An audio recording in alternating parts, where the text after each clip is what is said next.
Hello and welcome to the Venus Flytrap Podcast. I'm your host, Dr. Stephen Paul Edwards, and this is where we talk about toxic relationships. Why do we have them?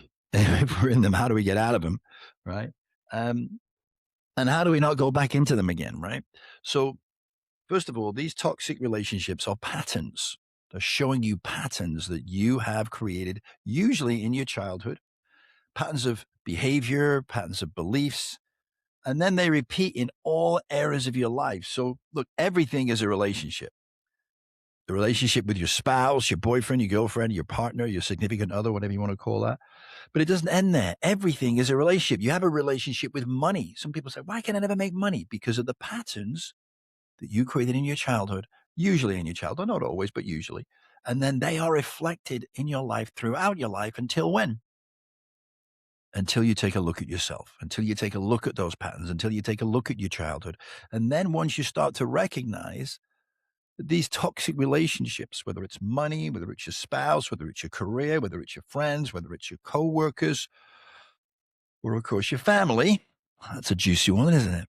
They're happening because of these patterns that were created long ago that you're not aware of. And these beliefs that you've created were passed down to you, were created for you by your friends, by your parents, usually your caretakers, by your social situation, your ethnicity, your religion, all these things, your teachers at school, all these things create beliefs that you're not even aware of now. We call them transparent beliefs. You can't even see them. You're not even aware of them. That's why it's so difficult to work on yourself. So these beliefs, these patterns of behaviors are repeating themselves over and over again until you deal with them. And I always say to people, listen, prevention is much better than cure. Prevention before the cure. So the sooner you start looking at these things, heal these, what you might call wounds from these traumas that happened in your childhood and your early formative years, the sooner you can have a healthy relationship. Because if you bring this baggage into a relationship, how can you possibly have a healthy relationship? Because you're not healthy, right? So we're going to look about how we can get you where you need to be to attract the person that you want to share your life with. Because until you have that vibration, that frequency, it's not going to happen. You've heard it before. You've got to be the person you want to attract in order to attract them. That frequency, that vibration has to be within you first. Okay, so what I can guarantee you is this. When you come here, you come to these podcasts, they are going to be entertaining. We're going to have fun. I'm going to laugh at myself, and I'm probably going to laugh at you. Get over it, right? They're going to be entertaining. They're going to be enlightening. You're going to learn things you did not know before that are going to change the way you think. And if we can change the way you think, it's going to change the words you use. If we can change the words you use, we can change your actions and behavior. And that's the secret to transformation. Okay, thoughts, words, and deeds. Those are the three keys that we've got to work on to get where you want to be, to have the life, relationships, the finances that you truly deserve. So let's get started. A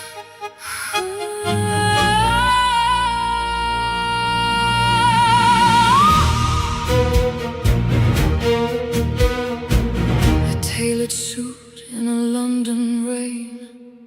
He built an empire to mask the pain. A self-made man with a heart and heart, watching the world from a place apart. Then she walked in like a sudden blade in the midnight heat where the shadows played. A fallen heiress with a rebel soul, ready to take back all control. She lived by no rules but her own desire, wrapping his life in a ring of fire. An international ghost of a golden age, stepping back onto the center stage. Oh, the Venus flytrap. Okay, so we're talking about the keys to not being in a toxic relationship ever again, and actually even the tools that you will need to get out of one and then never go back into one again, right?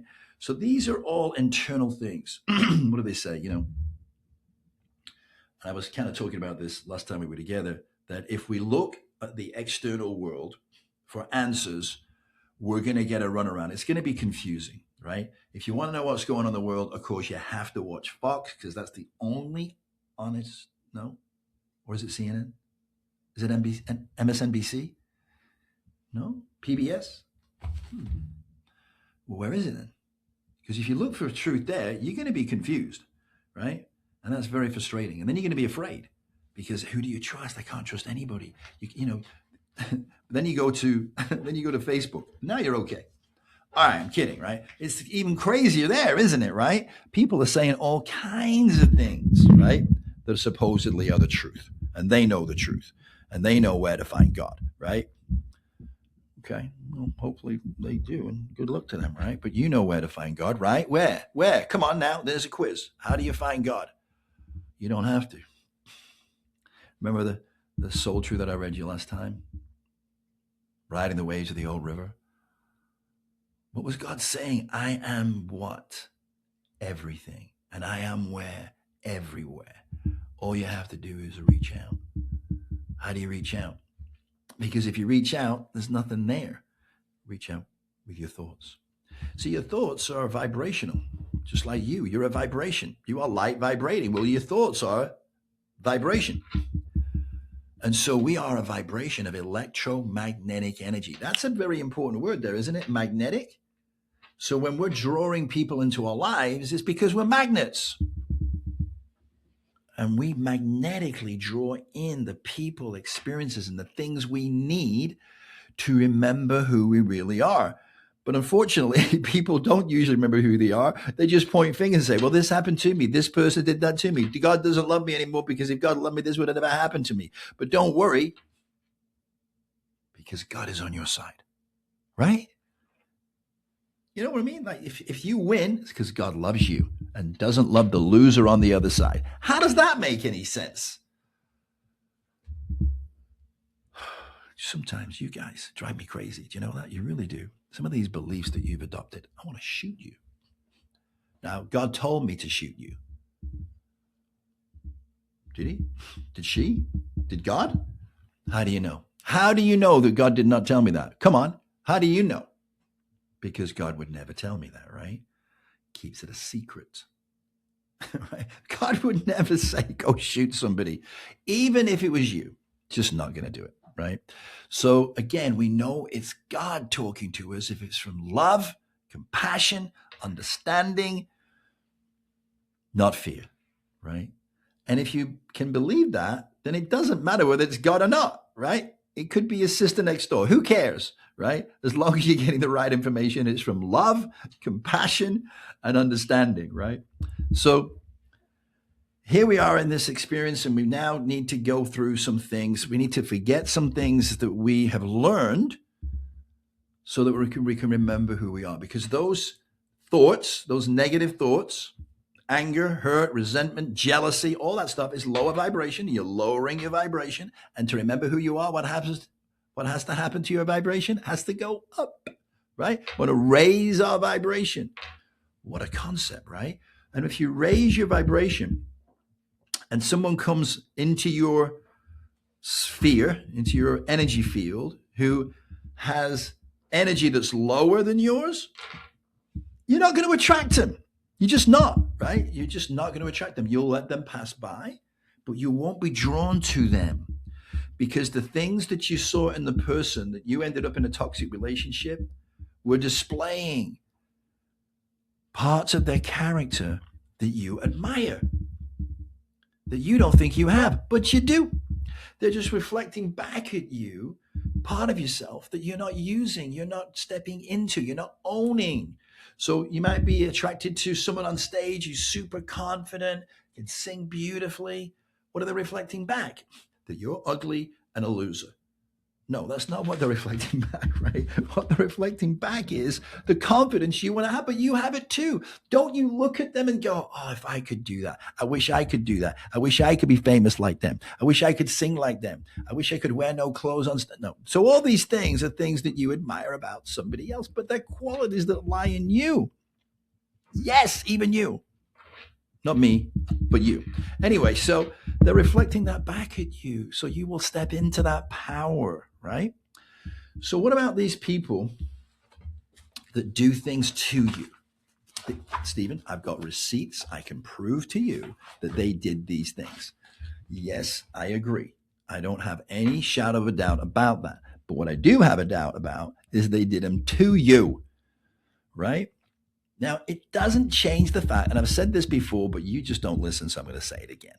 They did those things. I'm not questioning that. You can't change that, though. I'm sorry to tell you, we're not going to change it, right? And they don't even know that you haven't forgiven them. They're walking around, they're happy. You're the one that's suffering from your inability to forgive them for it and accept that there is a silver lining. So obviously, one of the things we have to do is forgive, right? And you go, I'll never forgive her for doing what you don't. Stephen, you have no idea what she did to me. I got proof. Listen, I have the scars. I have the emotional trauma that she put me through. You're asking too much here. I can't forgive her for those things she did. Well, fine then. Tune in to the next episode in 7 days, right? But what if you could? What if you could? What if you could really dig deep and find something that tells you, maybe at some level, she did it for me or he did it for me. So let me tell you a quick little story. Yes, another story, but it's a good story. You're going to like this one. Hopefully you like the other ones, but this one you're really going to like. So this story is called The Little Soul in the Sun. So it's written by Neil Donald Walsh along with God, right? So he had a conversation with God as well. It wasn't as good as mine, but it was, it's okay. So anyway, he has this story called The Little Soul in the Sun. So in the story, this little soul goes up to God and says, God, I think I know who I am. And God said, you do? Well, who are you? And the little soul says, I am the light. And God said, that's right. You are the light. So then the little soul is kind of kicking his sneakers around and he says, look, I know I'm the light, but I'd like to experience myself being the light. Could I do that? And God said, well, there's just one challenge with that. And the little soul says, really? Well, what's the problem? And God says, well, there is nothing but light. And so now the little soul knew what it felt like to be sad. And then God said, well, there is one way I could do this. And the little soul said, how? Well, I'll surround you with darkness. And the little soul said, darkness? What is darkness? And God said, it's that which you are not. But listen, there's a lot of parts of yourself that you could experience. You could experience yourself being passionate. You could experience yourself being considerate. You could experience yourself being kind. You could experience yourself being forgiving. And the little soul says, I want to experience myself being forgiving. Would that be good? And God said, oh, yes, that would be good. But there's just one problem. Little soul's there's a lot of problems around here, but listen, you're God, you think of something, right? So at that moment, another little soul that had come to watch this little soul having a conversation with God said, I will do something for you to forgive me for. The little soul said, you would. But why would you do that? Why would you do that for me? You are this perfect point of light. Why would you lower your vibration to such a low level where you would do something to hurt me, to smite me? And the little soul said, because I love you. And don't you remember, you and I? We've done this many times before. We've been the up and the down of it, the left and the right of it. Oh, yes, we've done it many, many times. We've been the victim and the villain of it. But all I ask of you is this. When I come into your next life and I do this thing to hurt you, to smite you, all I ask is that you remember who I really am. And the little soul was having this conversation with God. I won't forget, I promise. And so they run off down to earth to have their next life experience. And God calls after them and says, always remember, I have sent you nothing but angels. Now, what if that was true? And I believe it is. And I believe that's true for Tamaz. I believe she came into my life because she did it for me. Hi, listen, I'm sorry to interrupt, but we're here to make a public service announcement. If you're enjoying this conversation, which I know you are, right? Because if you say no, you probably lie about other things too, right? So if you're enjoying this, which I really do hope that you are, please take a moment to follow or hit the subscribe button and the like button so you never miss an episode. Let's get back to the conversation. What if these people that you can't forgive did these things for you to remember who you really are? And the fastest pathway to love is forgiveness. But it's not easy. Listen, God never said it's going to be easy. He just said it's going to be worth it, right? It's going to be worth it. Now, just saying, well, okay, I forgive him. It's not the same thing. You got to feel it viscerally. Like you've let go of that energy, that anger, that hurt, that pain, the resentfulness. And have compassion. Because you see, when you have compassion, when you see someone doing something to someone, the villain, doing it to someone means they're the victim. When you recognize they're just two sides of the same coin. They're both in pain. There's no way someone who would be fully aware of who they really are would ever hurt anybody else. It just wouldn't happen. So they're experiencing pain. And the person who's the victim obviously is experiencing pain, right? So compassion is when you can have compassion for both of them. Forgiveness is when you truly let go of any hurt, any pain, any anger towards someone for them having done something to you. They didn't, I promise. And if you work with me, we together will find a way to get to the point where you see the truth.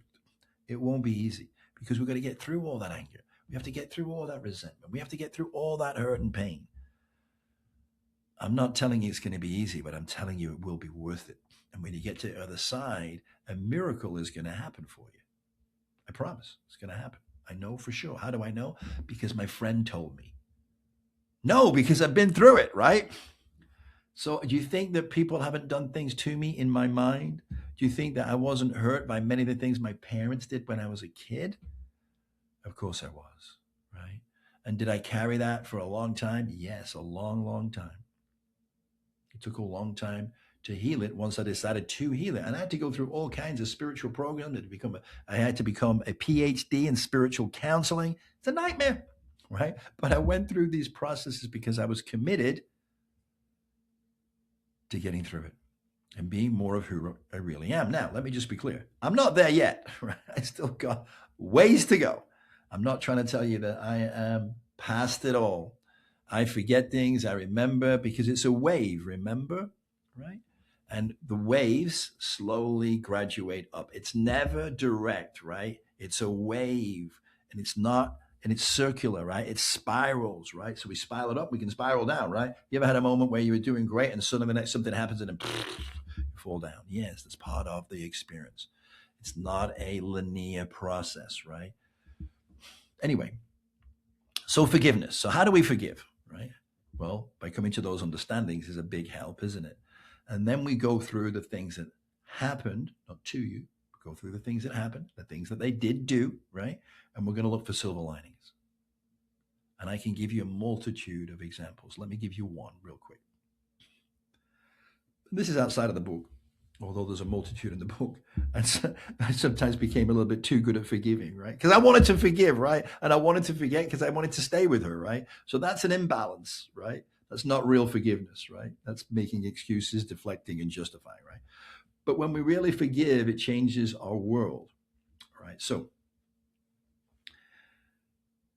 this is about dealing with the anger and being able to let it go, right? So when, and I know we're at war with Iran now, kind of coincidence, but if you remember, and I can't remember the year now, it was when the Shah of Iran had to get out of Iran, and Ayatollah Khomeini took over, and they took over the American embassy. Do you remember this? And they took quite a number. I think it was about 80 people. They took hostages, right? So when this happened, obviously behind the scenes, the CIA were working hard to get the hostages back.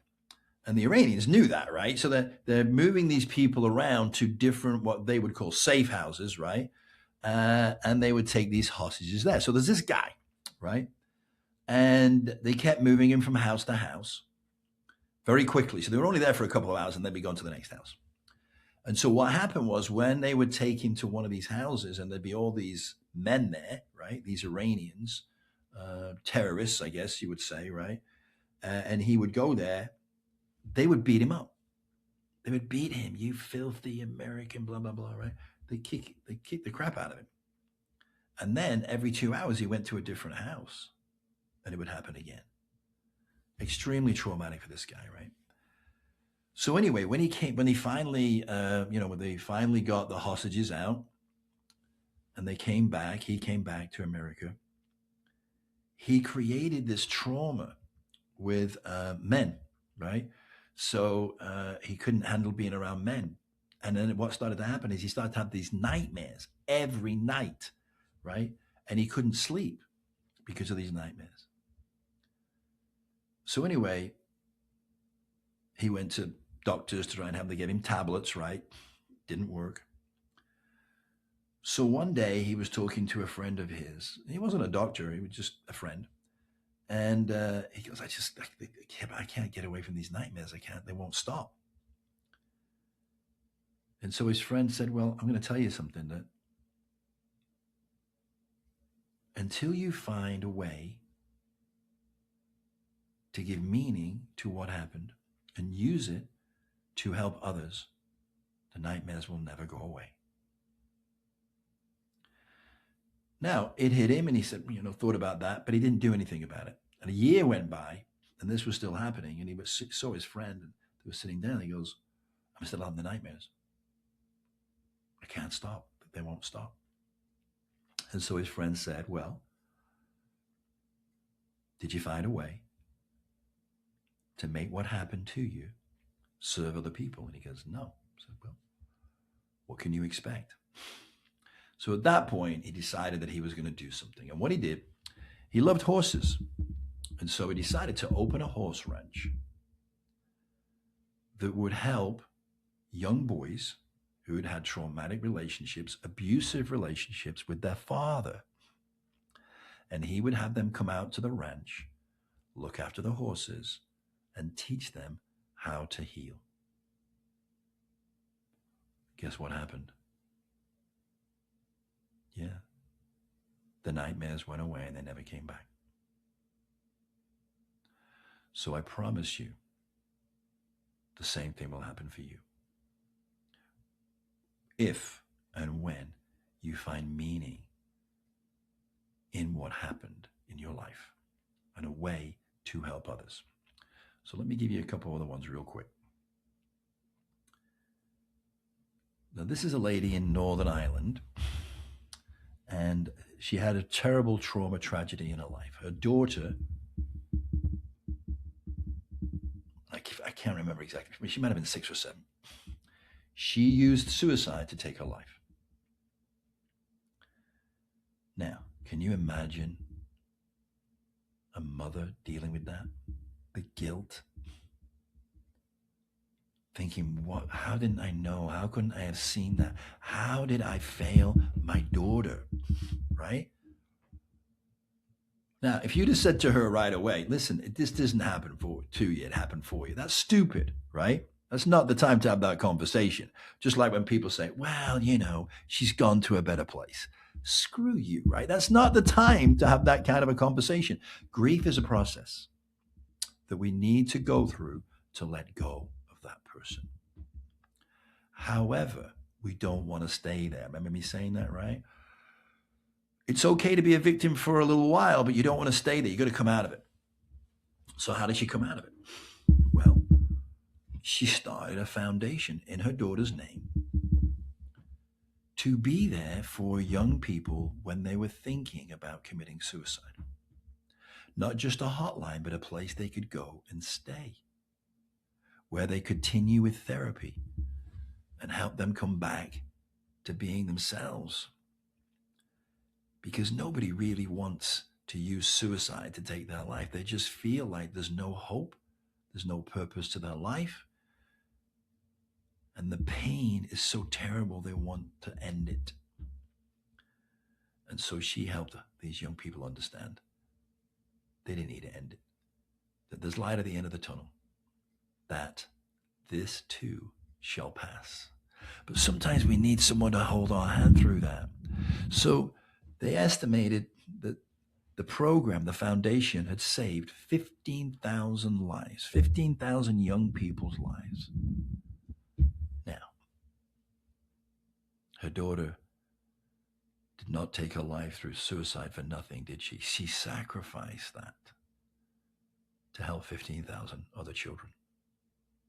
And her mother had found purpose in her life and meaning in her life after her daughter had left. And her daughter is always with her, because she talks to her daughter. She knows that she's passed over, but she's not gone. You see, life, the life form in our body, the spirit, is energy. And you can't destroy energy. It's impossible. It just transforms. Water, you get it too cold, it freezes. You heat it up, it goes into steam, but you cannot destroy water. It's energy. And so her energy's still there, and she can call upon it anytime. So her daughter gave up her earthly experience to go back to having a spiritual experience to save thousands of lives. Now that's powerful, right? Now that's just two little examples there. And there are many, there are thousands of people that have had terrible tragedies. People have lost limbs, been born without limbs, that have given meaning to their life and live happy, fulfilling lives. So you have no freaking excuse, right? You just might need a little bit of help figuring out what it is and how to use the experience to serve the greater good, to serve other people and make the world a better place. But that's all up to you, right? That is up to you. So we have a lot more to go, but I wanted to just read this to you real quick. I know I've read you a lot of stuff, but I'm going to read it to you anyway, whether you like it or not. So close your eyes, put your feet on the floor, and don't fall asleep. All right? Take a deep breath. Don't open your eyes. Let it out. Keep your eyes closed. I'm watching you, right? I have to open my eyes because I'm going to read, all right? So when we talk about forgiveness, you know when I said there was a miracle at the end of you forgiving others, and you're really going to mean it from your heart. We're going to start talking about your heart, right? Yeah, because it all starts and ends in your heart. So breathe into your heart. Breathe out of your heart. I know that sounds weird, but I'm going to teach you how to do that, right? Now, once we've forgiven everybody, we realize there's only one person we really need to forgive. And who is that? See, I told you know everything, right? It's yourself, isn't it? Of course. Need you to tell me that, all right? All right, so when I got to that point, I wrote a piece of sultry for myself because I deserve it, right? And this piece of sultry, which you're going to love because it's about me rather than you, right? It's called Truly Live.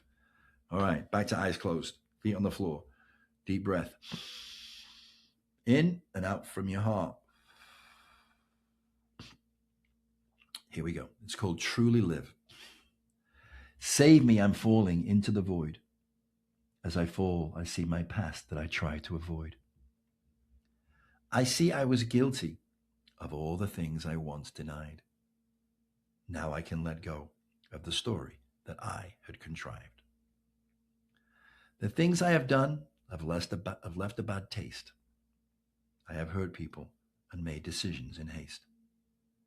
I have run away from the fears that I faced, lived a life of confusion, excess, and waste. I have lied, made excuses, and felt sorry for myself. I have abused my body and my spiritual health.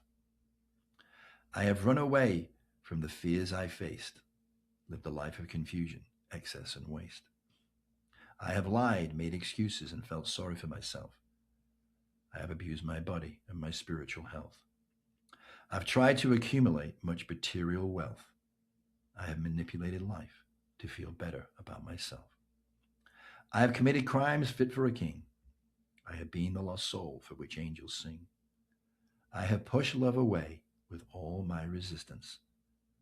I have been a dark shadow, lost in the distance. I created a prison inside and out. I created the living hell people talk about. I created a feeling of being lost and alone. I created a world that for me had no home. I created relationships that would never last. I created relationships that reflected my past. I created opportunities to heal all my pain. Then I would push them all away again. I used my mind to protect my heart. That stopped me from feeling and pulled me apart. I used other people without giving them back. I thought I had to defend, that I was under attack. All these things I've done and need to forgive. I know that only by forgiving myself can I truly live. Just take that in, take a deep breath, gently open your eyes, and breathe out from your heart. So, remember who you really are. Get the first 3 chapters of the book complimentary from the link below. Also, the 7 signs you're in a toxic relationship. And if you feel like you really want to dig deeper into this stuff and heal these wounds from your past, from the patterns you created when you were a childhood. And I tell people, listen, you don't have a relationship problem. You just have a pattern problem. All we got to do is find the patterns, break them so they make no sense anymore, and you can have a life of being who you truly are. Now, complimentary 30-minute consultation with me, link below. Until next time, remember, nothing happens to you. Everything happens for you. Let's go. Spiritual sparkle in a world of gray, finding the truth in the disarray. It's a raw confession of a life lived fast, breaking the chains of a heavy past, from the erotic spirit to the soul's rebirth. Finding what a human life is really worth. Sex, lies, and the repercussions stay as we dance the final act away. Just a true story of a love so deep, promises that we could never keep. In the garden of the trap we lay, waiting for the break.